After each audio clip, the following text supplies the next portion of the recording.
دا د هند بنگلور ښار دی چې د عصري ټکنالوژي په برخه کې د پرمختګ له کبله د هند سیلیکان ویلي هم بلل کیږي. خو دا پرمختګ د اوبو یو شمېر زیرمې له پامه غورځولي دي. هلته یو وخت د اوبو 13,900 بندونه ول چې اوس تر 4,900 هم لږ پاتې دي.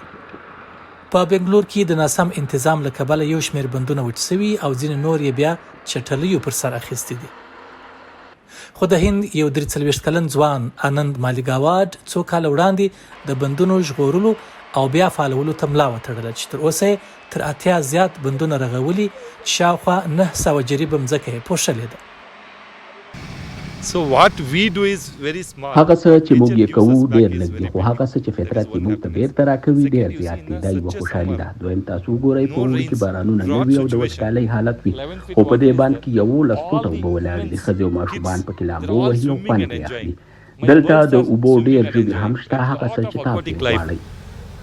More than this what you want. میخانیکي انجینر آنند مالیګاواډ په هند کې د بندونو د سړي په نامه یادیږي.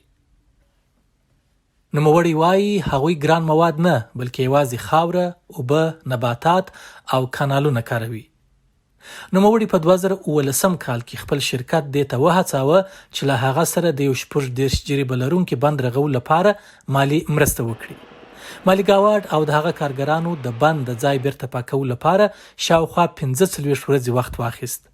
او کله چې څو میاشتې وروسته د پشکال بارانونه وسول نو هغوی په یخو او پاکو اوبو کې کښتۍ پکې وچلولې.